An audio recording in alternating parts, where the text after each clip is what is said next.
Nunca pensé que una hoja de papel pudiera cambiar mi vida. Que algo tan pequeño, tan aparentemente insignificante, pudiera desgarrar mi mundo desde dentro. Pero eso fue exactamente lo que ocurrió. Me llamo Javier. Tengo 23 años.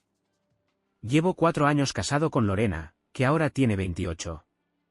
Tenemos un hijo de 3 años, Mateo, que es la razón por la cual me levanto cada mañana.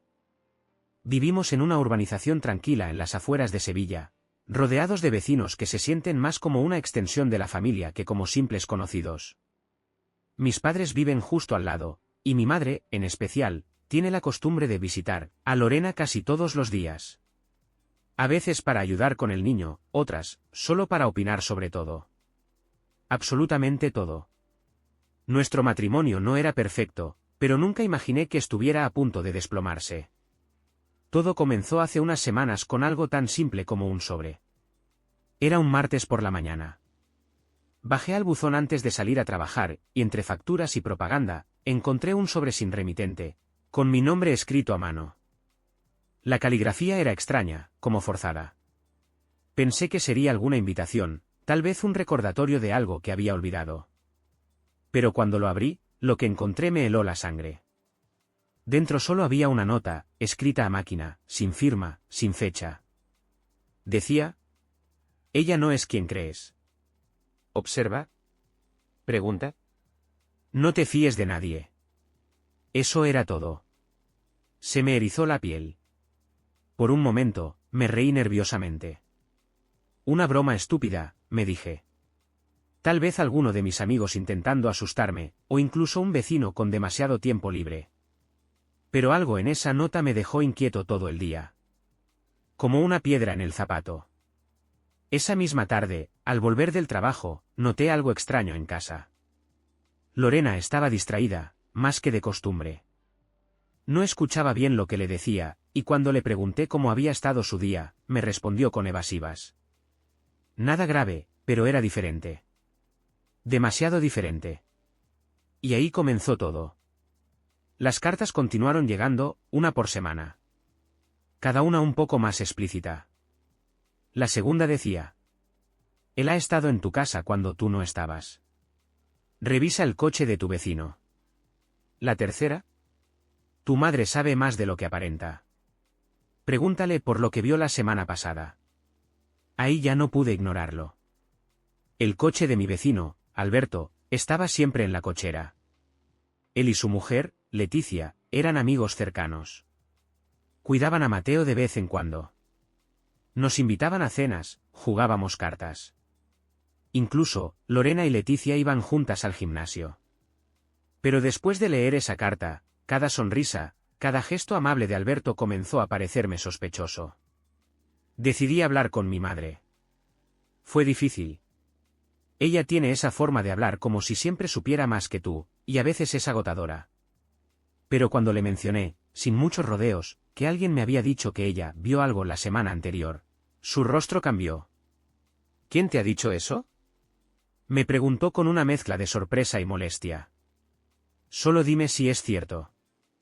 ¿Viste algo raro en casa? Se quedó callada unos segundos. Luego bajó la voz. Javi, no quería decírtelo porque no estoy segura. Pero el miércoles pasado, cuando fui a dejarle unos tuppers a Lorena, vi salir a Antonio de casa. Antonio es otro vecino. ¿Soltero? 40 y tantos. Siempre ha sido amable con nosotros, especialmente con Lorena. A veces le ayudaba con las bolsas de la compra o arreglaba alguna cosilla en casa.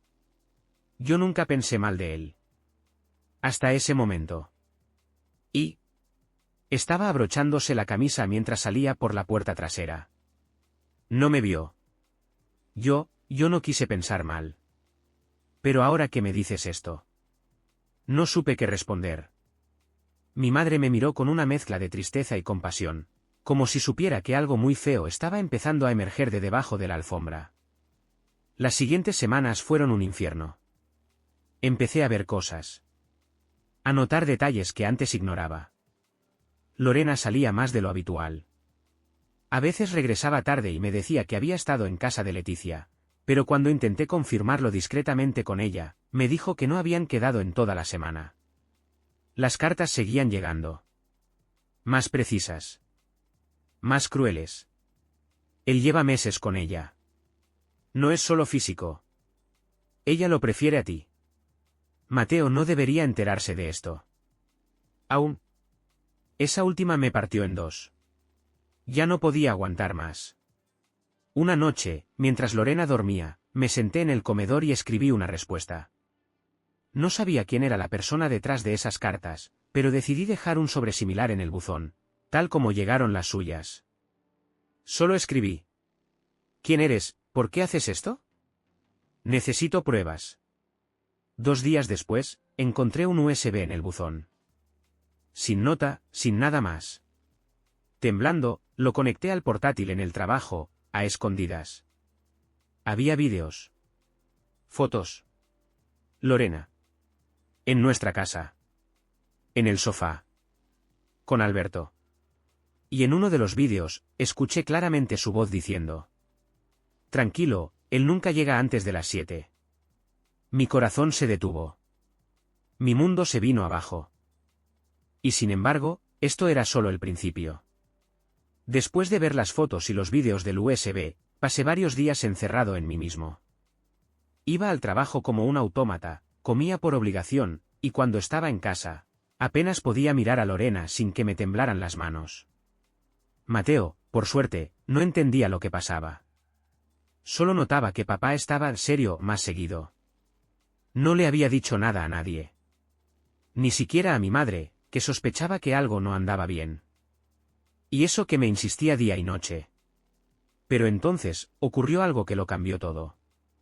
Una mañana de sábado, mi padre vino a casa mientras yo estaba en el supermercado con Mateo.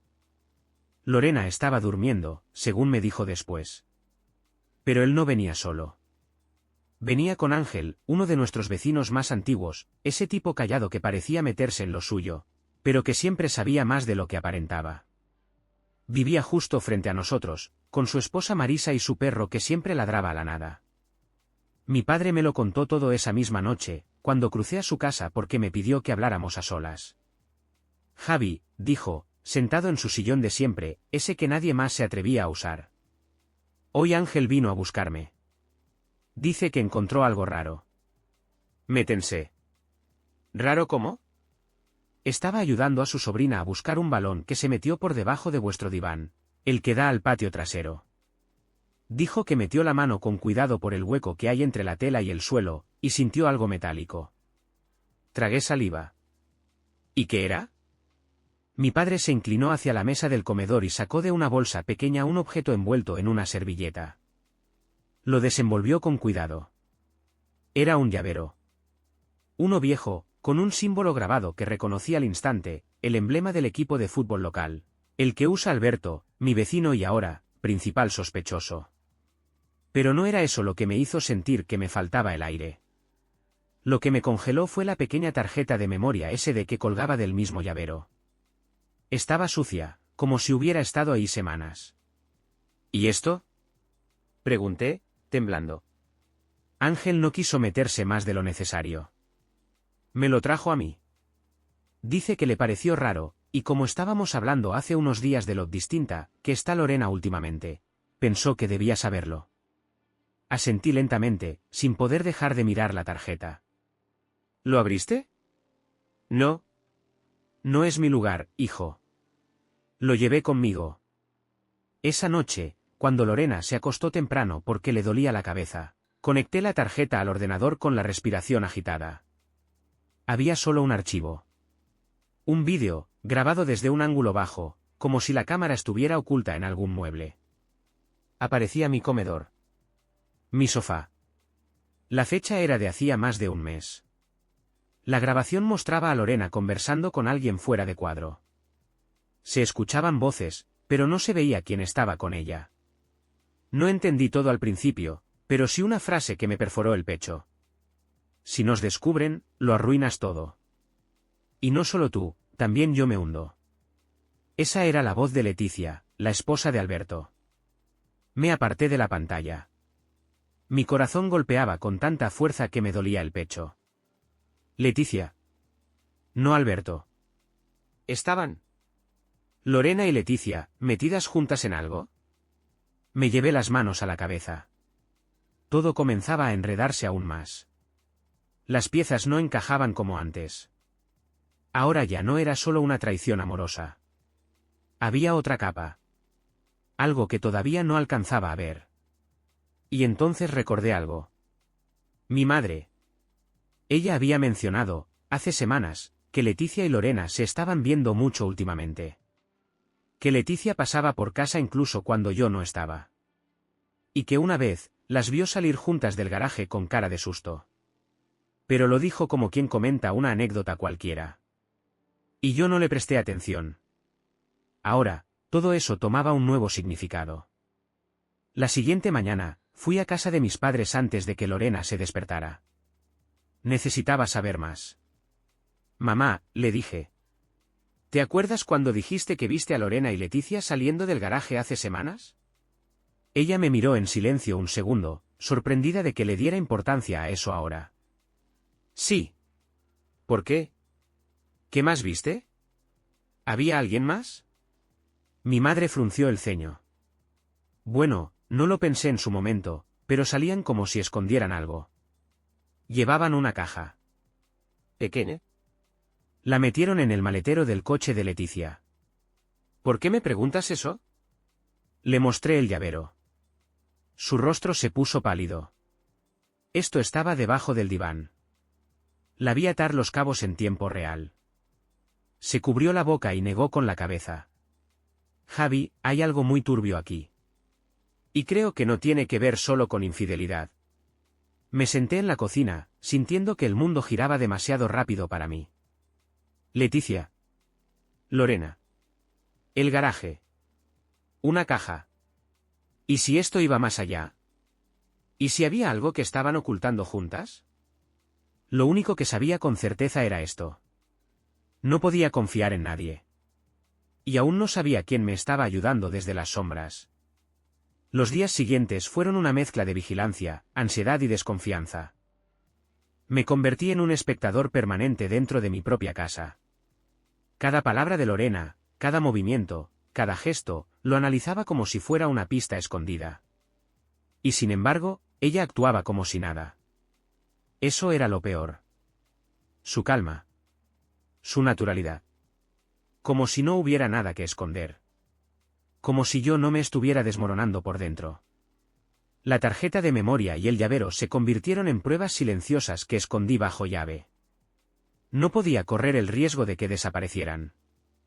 Ni siquiera sabía bien qué iba a hacer con ellas. Solo sabía que aún no era momento de enfrentarlos. Ni a Lorena. Ni a Leticia. Ni a nadie.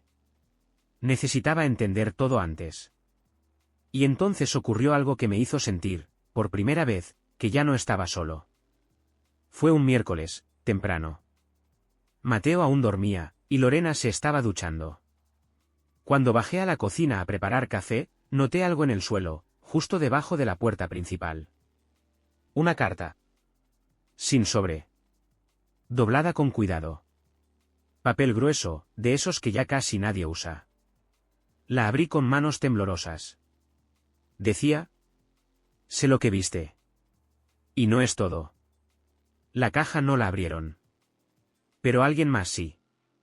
Sigue a Leticia el viernes. Va a llevarla a un lugar donde nadie la verá. Ahí entenderás por qué esto no es solo una traición. No confíes en tu madre. Aún no. Me quedé helado. Hasta ese momento, el remitente había sido misterioso, sí, pero también alguien que parecía querer ayudarme. Pero ahora, lo que decía, me sacudió. ¿No confiar en mi madre? Eso me dejó roto. Mi madre, la única que había estado conmigo desde el primer día, la que me abrió la puerta cuando huí de casa, la que me sostuvo mientras me quebraba. ¿Y ahora resulta que podría estar involucrada? No quería creerlo. Pero no podía ignorarlo tampoco. Doblé la carta y la escondí bajo el forro de un libro viejo que guardaba en la estantería del salón. La cabeza me daba vueltas. No sabía si era el miedo, la falta de sueño o la realidad misma lo que me estaba llevando al borde. Pero tomé una decisión. Iba a seguir a Leticia el viernes. Y necesitaba hacerlo sin que nadie lo notara. Ese viernes, fingí que tenía que salir antes al trabajo. Dejé a Mateo con mi madre, que, para colmo, me preguntó 3 veces si estaba bien, como si ya supiera que algo me estaba carcomiendo por dentro, y tomé el coche, pero no rumbo a la oficina. Me estacioné a unas cuadras de la casa de Leticia y Alberto. Desde ahí podía ver su entrada sin que me notaran. Pasaron casi 2 horas. Pensé que quizás había sido una trampa. Que el anónimo me había hecho perder el tiempo o que Leticia ya no pensaba salir. Pero entonces, la vi. Leticia salió de casa con gafas oscuras, una mochila pequeña y la misma caja de la que mi madre había hablado. No era grande, pero la cargaba como si pesara más de lo que aparentaba. Subió a su coche y arrancó. La seguí. Primero tomó la avenida principal. Luego desvió hacia una zona más industrial, de bodegas y depósitos, a las afueras del pueblo. No era un sitio al que uno fuera si no tenía una razón específica. La vi detenerse frente a un local cerrado. No tenía nombre visible, solo una persiana metálica que alguien ya había medio levantado. Leticia bajó del coche, cargó la caja con esfuerzo y tocó 3 veces. Una figura desde dentro le abrió. Un hombre. No alcancé a ver bien su cara, pero llevaba una gorra baja y guantes. Leticia entró con él. Y no volvió a salir por casi 1 hora. Yo me quedé quieto, dentro del coche, observando. Imaginando 1000 escenarios. Finalmente, salió sola. Sin la caja. Parecía aliviada. Algo en su paso era distinto. Como si acabara de descargar un peso que llevaba desde hacía tiempo. Se subió al coche y se marchó. Esperé unos minutos, y cuando vi que no había nadie cerca, me acerqué al lugar. La persiana estaba nuevamente abajo. No había letreros. Ni cámaras. Nada. Toqué. Nadie respondió. Intenté mirar por una rendija, pero lo único que vi fue oscuridad. No podía quedarme más. Si me descubrían, no sabría cómo justificar estar ahí. Volví al coche y me marché, sintiendo que estaba más cerca de entenderlo todo, y, a la vez, más lejos. Esa noche, el buzón volvió a tener algo. Un sobre. Sin nombre. Sin remitente. Dentro había una foto. ¿Vieja? En blanco y negro. En ella aparecían 3 personas. Una mujer joven, un hombre de rostro serio, y entre ellos, un niño. En el reverso de la foto, escrito con tinta azul. A veces el pasado no se entierra. Solo cambia de casa. Lo que más me estremeció no fue el mensaje. Fue reconocer a la mujer en la foto. Era mi madre. Esa noche no dormí. La foto me quemaba en el bolsillo. La había mirado decenas de veces, bajo distintas luces, con distintas esperanzas. Pero siempre veía lo mismo. Mi madre. Mucho más joven. 20, 25 años atrás, quizás. De pie junto a un hombre que no reconocía. Y entre ellos, un niño de unos 4 o 5 años. No era yo. No podía serlo. Tenía el pelo más claro. Los ojos distintos. Pero lo más inquietante no era lo que mostraba la foto, sino lo que decía por detrás. A veces el pasado no se entierra. Solo cambia de casa. Esa frase me taladraba la cabeza. ¿Quién era ese niño? ¿Quién era ese hombre? Y, sobre todo, ¿qué tenía que ver eso con Leticia, con Lorena, con las cartas, con todo? Sentía que había entrado a un cuarto oscuro lleno de muebles puntiagudos. Solo podía avanzar a tientas, golpeándome con verdades que todavía no comprendía. A la mañana siguiente, cuando dejé a Mateo en el jardín de mi madre como si fuera cualquier otro día, me quedé parado frente a la verja, viéndola desde el otro lado. Ella le sonreía a mi hijo mientras recogía hojas secas del suelo. La misma sonrisa de siempre. Pero ahora, para mí, ya no era la misma mujer. Y aún así, no podía enfrentarla sin saber más. Tenía que ver si esa foto tenía raíces. Algo tangible. Así que fui al único lugar donde los secretos suelen esconderse en las casas, el altillo. Esa misma tarde, Volví a casa de mis padres cuando sabía que mi madre no estaría. Había salido con mi tía a hacer compras. Mi padre dormía la siesta, como siempre. Entré sin hacer ruido, como si tuviera 15 años otra vez y me estuviera robando galletas del armario. Subí al altillo. No había cambiado mucho desde que era niño: polvo, cajas mal cerradas, una bicicleta oxidada y ese olor a papel viejo mezclado con humedad. Me tomó casi una hora encontrar algo que valiera la pena. Pero cuando abrí la tercera caja grande de la esquina, lo vi. Un álbum de fotos de cuero rojo, desgastado en las orillas. Lo abrí con manos torpes. Y ahí estaban. Fotos de mi madre de joven. Algunas con familiares que recordaba vagamente. Otras con amigos. Y entonces, unas imágenes que me hicieron tragar saliva. La misma foto que había recibido la noche anterior, pero esta vez, en mejor estado, sin marcas, sin el mensaje detrás. Y otras más, con las mismas 3 personas. En algunas, el niño jugaba con el hombre en un parque.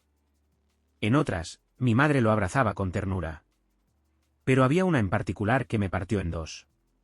Una en la que el hombre, serio, con ojos intensos, estaba abrazado con mi madre en lo que parecía una cocina vieja. En la mesa, había un pastel. Y escrito en la parte inferior de la imagen: «Feliz cumpleaños, Javier». 1999. Me quedé inmóvil. ¿1999? Ese era mi primer cumpleaños. ¿Ese hombre era mi padre? No el hombre que me crió. No el que me enseñó a andar en bici, sino otro. Uno que nunca me nombraron. Nunca vi. Nunca conocí. Mi cabeza se llenó de preguntas. ¿Quién era él? ¿Qué había pasado? ¿Por qué me lo ocultaron? ¿Y por qué estaba todo eso apareciendo ahora? Bajé del altillo con el álbum apretado contra el pecho. Me senté en el sofá viejo del salón de mis padres y cerré los ojos.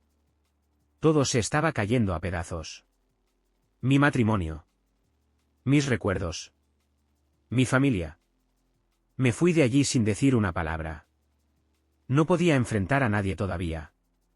Pero cuando llegué a mi casa, había algo nuevo en el buzón. Otro sobre. Esta vez más grueso. Y dentro, un conjunto de papeles fotocopiados. Informes policiales. Viejos. En la portada de uno se leía: Informe de desaparición Daniel Robles Muñoz, fecha, 6 de agosto, 2000. El nombre del hombre de las fotos. El hombre del pastel. El hombre de mi primer cumpleaños. Mi padre. Esa noche, esperé a que Lorena se durmiera y salí al patio con una linterna.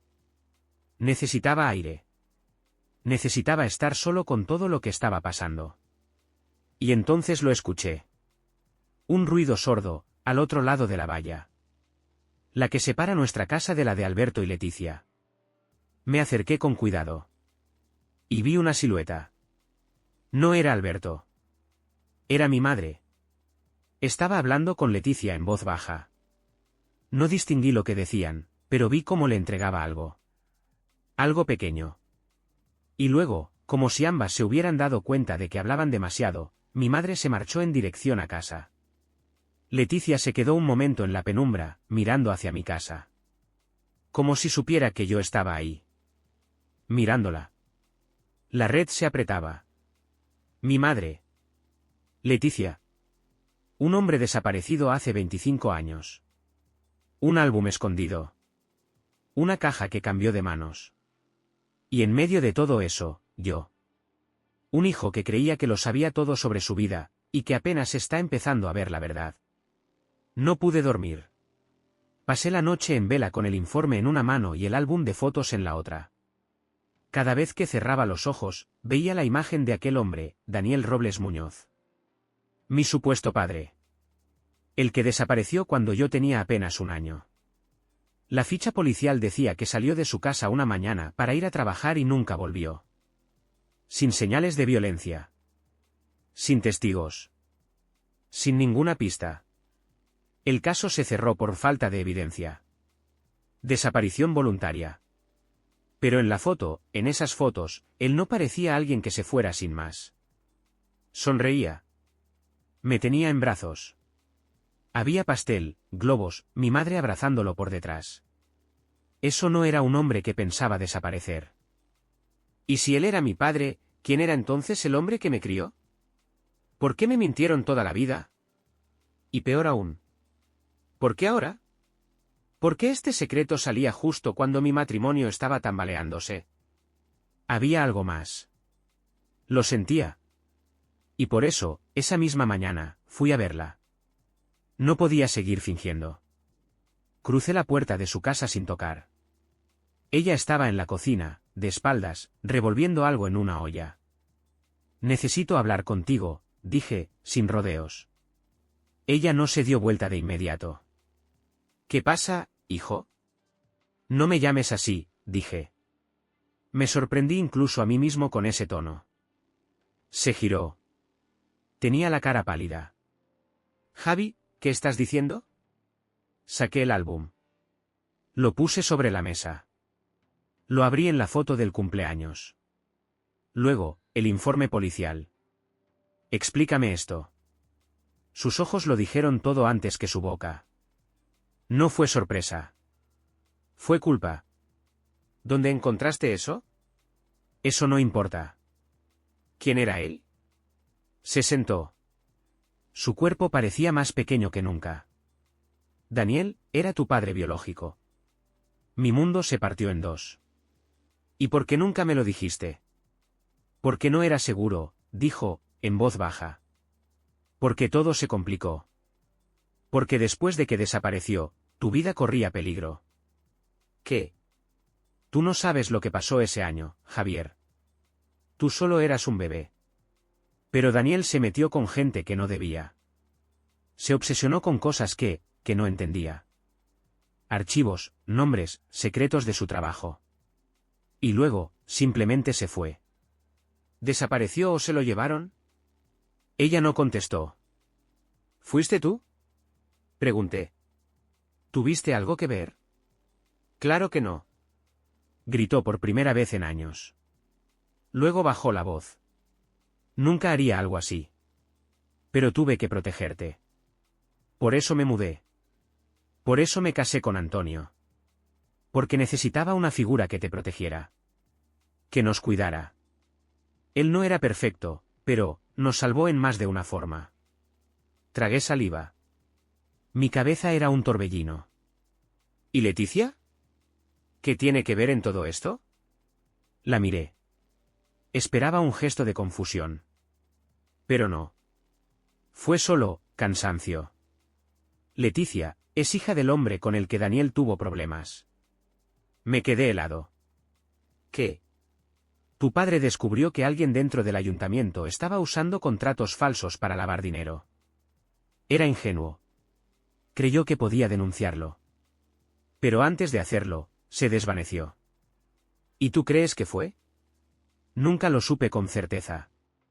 Pero Leticia tenía 5 años cuando todo eso ocurrió. Su padre fue uno de los implicados.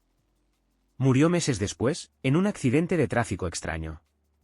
Desde entonces, ella y yo, compartimos un secreto incómodo.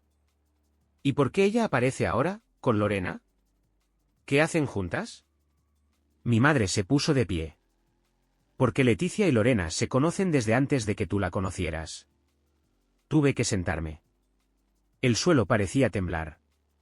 ¿Qué estás diciendo? Que todo esto, tal vez empezó mucho antes de lo que pensabas. ¿Fue planeado? Mi madre no contestó. Pero en sus ojos, vi la respuesta. Sí. Alguien había puesto a Lorena en mi camino. Y ahora, tenía que saber por qué. Esa tarde, regresé a casa con una sensación en el pecho que no sabía describir. Mateo dormía. Lorena estaba en la cocina, hablando por teléfono, pero al verme entró en silencio. Por primera vez en mucho tiempo, me miró con miedo. Y yo supe que ella también sabía que todo estaba cayendo. Pero no le dije nada. No todavía. Porque esa noche, volví a recibir algo. No en el buzón. Debajo de la almohada. Un sobre pequeño. Con mi nombre. En la misma letra que las notas anteriores. Dentro, un solo mensaje. Ahora entiendes por qué no puedes confiar en nadie. Pero todavía no sabes lo más importante. ¿Para qué era la caja? Y por primera vez, me di cuenta de algo. Todo esto no era sobre un matrimonio roto. Ni sobre una madre mentirosa. Ni siquiera sobre una traición. Era una trampa. Y yo llevaba años dentro sin saberlo. El mensaje bajo la almohada me dejó helado. No solo porque alguien había estado en mi habitación. No solo porque lo había hecho sin que me diera cuenta. Sino porque la pregunta que lanzaba, me tocaba una fibra que no quería tocar. ¿Para qué era la caja? Hasta ese momento, me había concentrado en quienes me habían traicionado, quienes habían mentido, quienes sabían demasiado. Pero nunca me detuve a pensar en la caja misma. Leticia la había llevado a un lugar oculto. Mi madre sabía de su existencia, aunque no quiso admitirlo directamente. Y yo la había ignorado. Hasta ahora. A la mañana siguiente, esperé a que Lorena saliera. Dijo que iba al centro con Mateo. Su tono era tenso, como si esperara que le preguntara algo. Pero no lo hice. Solo la vi salir por la ventana, y cuando su coche desapareció al final de la calle, agarré las llaves. Salí por la puerta trasera y caminé hacia la casa de Alberto y Leticia. No para hablar con ellos. Sino para entrar. No lo había hecho nunca. Pero esa mañana, lo hice sin pensarlo demasiado. La reja trasera no estaba cerrada con llave. La puerta del lavadero tampoco. No sé si fue suerte, un descuido, o algo más. Entré sin hacer ruido, conteniendo la respiración. La casa estaba en silencio. Lo primero que noté fue el olor, a madera vieja y perfume fuerte. Luego, el sonido lejano de un reloj de péndulo marcando las horas. Subí las escaleras. Buscaba algo. Cualquier cosa. Pero no sabía exactamente qué. Hasta que llegué al dormitorio de invitados. La puerta estaba entornada. Y sobre la cama, casi como si alguien me estuviera esperando, había algo. Una caja de madera. ¿Pequeña? Cerrada con un pestillo. Mi corazón latía como un tambor. Me acerqué. La toqué. Estaba fría. Y entonces lo noté, el mismo símbolo grabado en la tapa que estaba en el llavero que Ángel había encontrado bajo el diván. La misma forma. Una especie de escudo, con dos letras enredadas, DR. Daniel Robles. Mi padre. Mis manos temblaban mientras sacaba el llavero que llevaba en el bolsillo desde hacía días. Lo acerqué al pestillo. La llave encajó. Giró. Y la caja se abrió. Dentro no había dinero, ni joyas, ni documentos de identidad. Había algo mucho peor. Había 3 carpetas con informes. Y todas llevaban el mismo título. Declaraciones preliminares, caso, Proyecto Rosa de Mármol. Las leí en silencio, uno por uno. Cada página estaba fechada entre 1998 y 2000. Eran copias, algunas borrosas. Informes que hablaban de movimientos de dinero, compras de terrenos públicos a precios falsos, adjudicaciones amañadas. Había nombres. Nombres de políticos locales. De empresarios. Y de 2 personas que me hicieron apretar los dientes. Antonio Gómez. Alberto Medina. Mi padrastro. Y mi vecino. Ambos habían sido parte del mismo consejo vecinal hace más de 20 años, cuando este barrio estaba recién construyéndose. Junto a Daniel Robles, mi padre. Según los documentos, Daniel se dio cuenta de que estaban utilizando el proyecto de urbanización como tapadera para blanquear dinero de campañas y negocios inmobiliarios sucios. Preparó un informe. Buscaba denunciarlo. Y entonces, desapareció. Mi madre había dicho que no sabía nada. Que Daniel se metió con gente peligrosa. Pero ahora sabía que vivía rodeado de esa gente. Desde siempre. Y que tal vez, ella lo sabía. Salí de esa casa con la caja en brazos, sin cerrar la puerta tras de mí. No me importaba. Volví a casa, cerré la puerta, y me encerré en la habitación de Mateo, la única que aún se sentía segura. Ahí, me senté en el suelo, y lloré por primera vez desde que todo esto empezó. No por Lorena. No por la traición. Sino por la verdad. Por esa maldita verdad que llevaba enterrada más de 20 años. Por un padre que me arrebataron. Por una vida tejida con mentiras. Y justo cuando pensé que ya nada podía sorprenderme, el teléfono sonó. Número desconocido. Contesté. Silencio. ¿Quién es? Pregunté. Entonces, una voz. Si abriste la caja, ya sabes a quién enfrentar. Pero aún te falta saber quién la entregó. Y esa persona, está más cerca de lo que crees. Clic. La llamada se cortó. Me quedé mirando la pantalla del móvil como si pudiera extraer respuestas del cristal. Y entonces, detrás de mí, escuché una voz familiar desde la puerta entreabierta. ¿Qué has hecho, Javier? Me giré de golpe. Era Antonio. Mi padrastro. Con el rostro pálido y las manos vacías. Pero con una mirada que nunca antes le había visto. Una mezcla de pánico y rabia contenida. Antonio estaba en la puerta. Sin decir una palabra, entró a la habitación. Cerró la puerta con cuidado. Se sentó frente a mí, mirando la caja abierta con los documentos aún esparcidos por el suelo. ¿Desde cuándo lo sabes? Preguntó en voz baja. Desde que alguien decidió que yo debía saberlo. Desde que dejaste que mi vida se construyera sobre el cadáver de mi padre. Antonio suspiró. No fue así. No fue tan simple. Entonces explícamelo, dije, alzando la voz. Explícame cómo demonios terminas casado con mi madre después de que mi padre desaparece por culpa de un caso donde tú también apareces como involucrado. Me miró como si esa respuesta pesara toneladas. Porque quise protegerla. ¿A ella? ¿O a ti? Guardó silencio. Yo no fui quien lo hizo desaparecer, Javier. Su voz era firme ahora, pero rota por dentro. Pero sí sabía lo que le podía pasar. Lo advertí. Le dije, no sigas. Esto es más grande de lo que crees. Pero él no escuchó. ¿Y lo dejaste solo? Fui cobarde. Y por eso me quedé. Por eso intenté cuidar a tu madre. A ti. No como sustituto, sino como redención. No quiero tu redención, escupí. Antonio asintió. Aceptaba el golpe. Lo sé. Pero no estoy aquí por mí. ¿Entonces por quién? Su respuesta fue lo que más me desarmó. Por Lorena. Me congelé. ¿Qué tiene que ver ella con esto?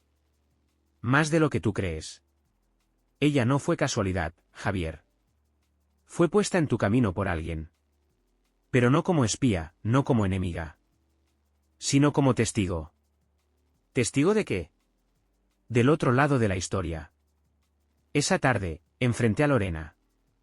Nos sentamos en la cocina, sin Mateo, sin interrupciones. Le conté todo lo que sabía. La caja. Daniel Robles. Los documentos. La llamada. Y finalmente, la implicación de Antonio, de Leticia, y suya. Ella no lloró. No negó. Solo cerró los ojos y dijo. Sabía que tarde o temprano ibas a encontrarlo. ¿Qué encontré, Lorena? ¿Una verdad vieja? ¿Un juego en el que fui la pieza más fácil de mover? Ella negó con la cabeza. Fui amiga de Leticia desde mucho antes que tú y yo nos conociéramos. Pero cuando empezamos a salir, me usó. Me pidió que me acercara, que te ganara, que estuviera cerca para ver si tú sabías algo. ¿Y lo hiciste? Al principio, sí. Mi estómago se encogió. ¿Y después? Después, me enamoré de ti. Me quedé en silencio. No podía creerle. No quería. Pero una parte de mí, quería que fuera cierto. ¿Qué había en esa caja, Lorena? ¿Qué era lo que Leticia quería ocultar? Ella desvió la mirada. Luego, me entregó una carta. Antigua. Firmada por Daniel Robles. Mi padre. Nunca supieron que esa carta existía. Leticia la encontró después de que su padre muriera. Estaba dirigida a ti. La abrí con manos temblorosas. Javier. Si estás leyendo esto, significa que algo no salió bien. Que el miedo ganó. Que el silencio fue más fuerte que mi voz.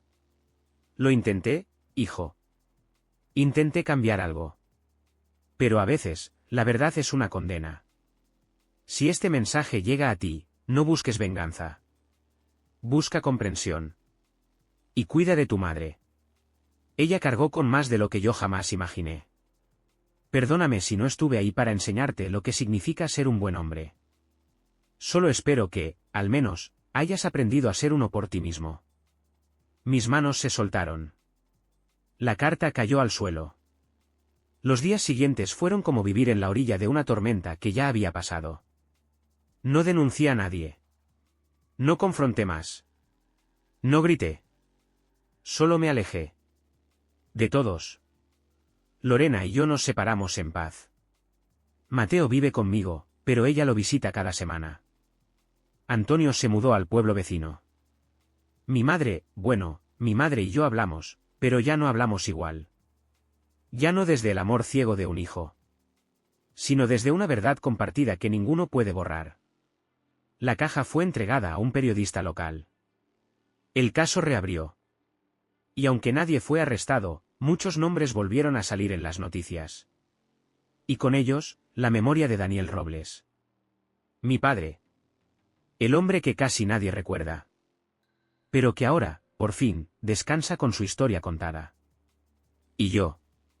Yo me reconstruyo. Lento. Pero firme. Porque entendí que no todas las verdades sanan. Pero al menos, ya no duelen en la sombra. Gracias por acompañarme en esta historia. Si te mantuviste hasta el final, significa que esta historia te tocó, te atrapó o te hizo pensar. Dale like si te gustó.